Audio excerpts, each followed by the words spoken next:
Eu me chamo Jodilton Oliveira Souza, sou presidente do Grupo Nobre, nasci no município de Mairi e vivi em Feira de Santana. Sou de novembro, 21 de novembro, quando eu fiz aniversário quero um presente. E é mais ou menos isso. O que motivou o senhor a empreender em Feira de Santana? Bom, primeiro porque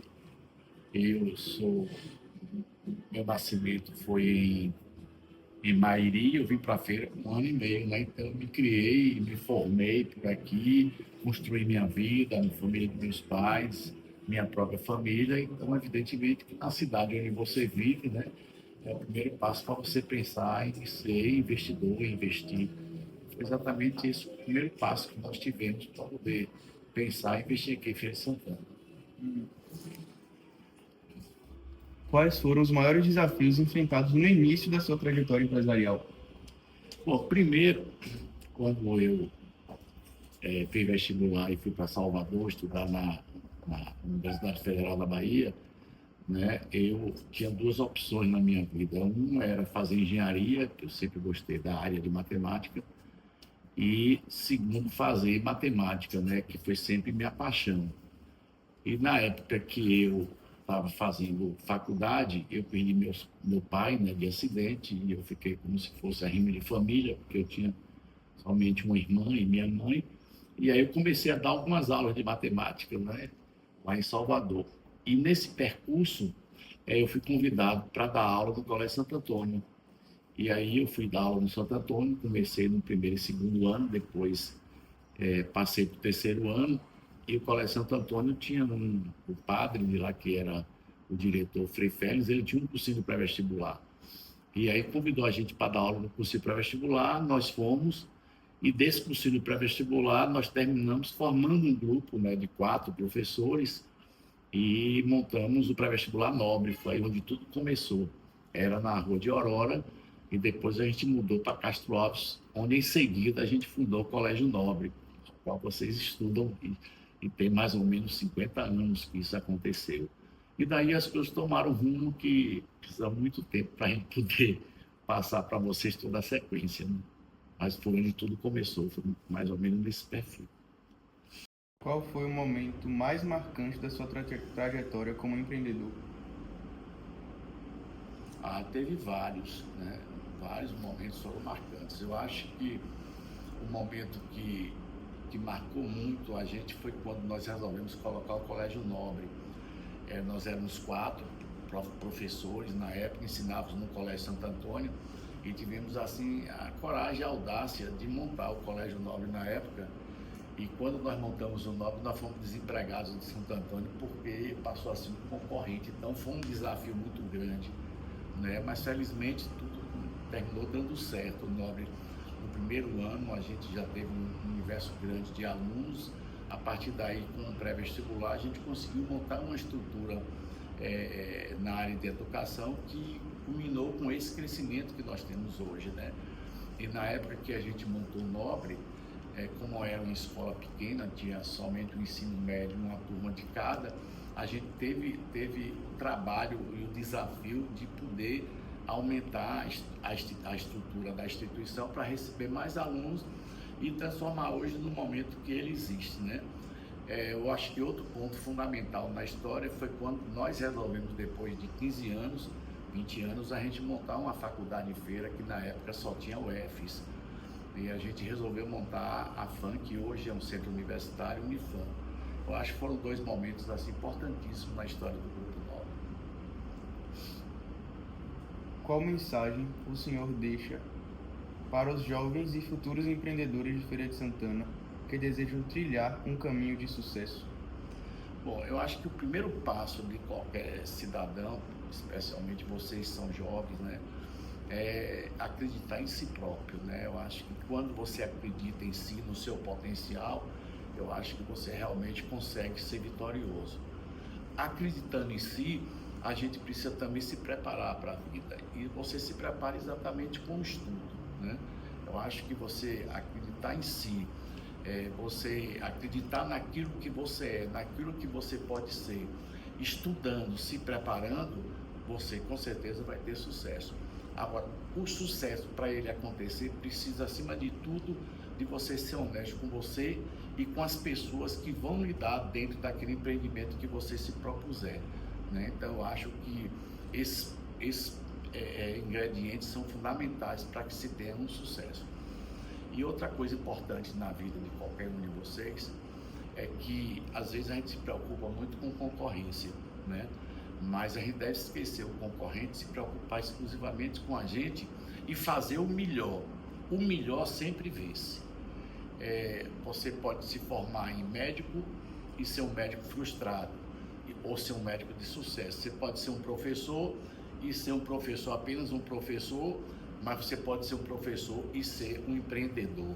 Então, assim, a profissão de cada um, ela não diz que você se formando, você vai ter sucesso. Você terá sucesso se você tiver qualidade, se você tiver competência. E para isso precisa realmente se preparar. Então, esses são os ingredientes que eu acho fundamental para que a gente possa ter sucesso na vida. Existe algum livro, frase ou ensinamento que sempre o inspira nas decisões? Eu acho que minha maior inspiração é Jesus Cristo. Eu acho que quando a gente... eu, por exemplo, quando eu vou fazer alguma coisa, eu penso sempre em duas situações. Primeiro, eu paro muito, eu analiso muito, eu me comunico muito com ele para poder pegar a inspiração. E segundo, nunca tomar uma decisão sozinho, né? Eu acho que o trabalho em grupo, ele é fundamental. Por exemplo, no Nobre, no Colégio Nobre, eu sou o diretor-geral, sou o presidente, sou o dono. Mas eu não decido nada sem sentar antes com a Everilda, com a Alício, com o Thailise, com meus filhos que hoje estão num processo sucessório.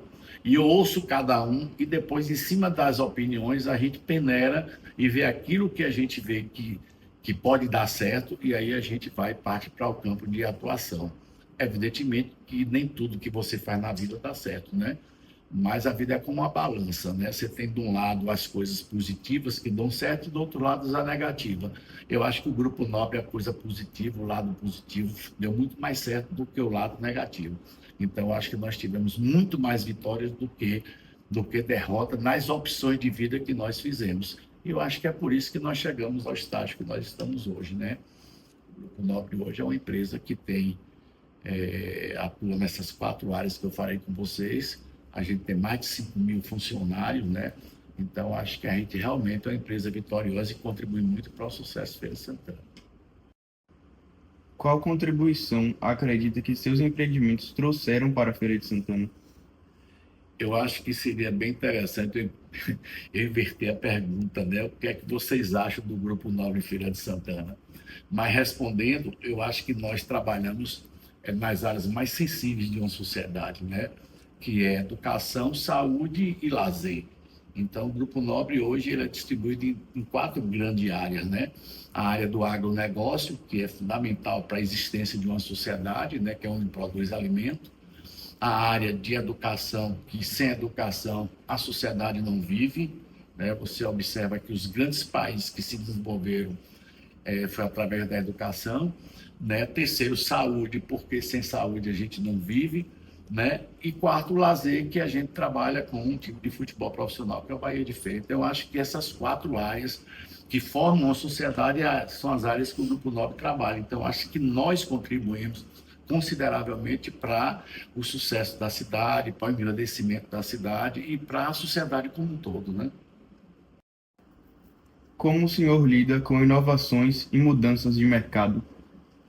Bom, primeiro, a gente precisa, em todo segmento que você tem, se colocar profissionais qualificados para tal, né? Não existe nenhum empresário na história da humanidade que conheça tudo. Então, o primeiro passo que você tem é buscar as pessoas, os profissionais que são treinados, preparados, estudaram para aquela função e colocar no lugar certo. Por exemplo, se eu colocar professora Everilda para dirigir uma escola, ela vai dirigir com muita competência. Talvez se eu colocar ela para dirigir um time de futebol, não vai dar nada. Então é você colocar a pessoa certa no lugar certo. E para mim, eu acho que, se você me perguntar qual a virtude da gente como profissional, é ter a capacidade de colocar os profissionais bons nos lugares que eles foram preparados para isso. Então, hoje, na hora que a gente vai escolher, por exemplo, um diretor de marketing, a gente procura o que existe de melhor. Quando você vai escolher um diretor para uma das faculdades, você procura escolher o que tem de melhor. Na hora de você selecionar os professores, vamos escolher os melhores. Então, tudo é você escolher, ter sempre o que existe de bom para você ter sucesso. Que valores considera indispensáveis para lidar uma empresa? Bom, eu acho, primeira coisa, o respeito ao cliente, né? A gente tem que entender de que o cliente é o fundamental para qualquer empresa sobreviver. Segundo, você oferecer a ele aquilo que ele almeja, né? Quando você entra em qualquer estabelecimento que você quer alguma coisa, você observa algumas situações, né? Eu acho que também a questão humana, quando você tem profissionais, quando você tem pessoas que trabalham na empresa que oferecem, né, simpatia, carinho, afetividade, serviço ao cliente, o cliente volta à empresa. Então, acho que tem um conjunto de valores que são fundamentais. Mas, para mim, o mais importante é a relação humana, né? Se a gente conseguir, como empresa, oferecer ao nosso cliente, né, essa afetividade, com certeza a gente consegue fazer com que ele sempre se mantenha com fidelidade a essa empresa, né? Sua visão, quais características tornam Feira de Santana um ambiente favorável para empreender? Não, na realidade, não é feira que tem ambiente favorável. Eu acho que qualquer lugar do mundo é favorável para empreender. Agora, evidentemente que o empreendimento ele passa muito pelo mecanismo que você tem, primeiro de conhecimento da área que você atua, né? E segundo, as oportunidades que surgem, né? Então, você vê, por exemplo, a gente como professor pensou em montar um pré-vestibular, depois um colégio, faculdades, e aí a coisa tomou a dimensão que tem. Na realidade, empreender, ele passa por um processo interessante, que é você empreender com qualidade, porque a qualidade traz o cliente, que é o mais importante, né? Então, o Colégio Nobre, que é o berço de tudo que nós construímos do Grupo Nobre, ele, na realidade, ele passou e passa por um período de qualificação muito grande, ele sempre foi uma escola de ponta em Feira de Santana. E, evidentemente, que quando você trabalha com um empreendimento de qualidade, o cliente vem, né? Por exemplo, se aqui nós não tivéssemos uma diretora bacana como o professor Everildo, de um colégio bacana, vocês não estudariam aqui, né? Então, o problema de empreender e de ter sucesso é você colocar as pessoas boas nos lugares certos, porque quem faz uma empresa não é só o dono, quem faz a empresa são os colaboradores que vivem com ele, né? E hoje a gente que tem alguns empreendimentos, algumas áreas que a gente atua, se em cada área não tiver uma pessoa de qualidade, não funciona. Imagine que eu não tivesse Everildo, fosse uma pessoa que não tivesse qualificação aqui. Aí, com certeza, nós não teríamos uma escola de qualidade, não teríamos uma escola cheia como nós temos, né? Dentro daquilo que nós limitamos, de determinar um número de alunos e um número de turmas, a gente consegue hoje ter a sua totalidade de clientes e até sobrando, e Everildo até um pouco de pose, né? Selecionando os alunos para que a gente tenha realmente uma escola de qualidade. O que ainda precisa melhorar na cidade para fortalecer o ecossistema empreendedor? Muitas coisas. Eu acho Feira de Santana uma cidade que ela dá muita oportunidade de negócio, mas é uma cidade que precisa de muita coisa de infraestrutura, né? Se você avaliar a Feira de Santana como algumas cidades que a gente vê aí pelo sul do Brasil e pela Europa, a gente percebe que falta muita coisa. Rede de esgoto, iluminação pública melhor, segurança melhor. Então, se a gente for numerar aqui, tem muitas coisas para transformar a Feira de Santana num grande polo, numa grande cidade, uma cidade que possa estar mais embelezada, porque estrategicamente ela é importante. A nível de beleza de espaço físico também, que é uma cidade praticamente plana. Agora, precisaria realmente melhorar muitas coisas para que a gente tivesse uma cidade que pudesse chamar realmente Princesa do Sertão.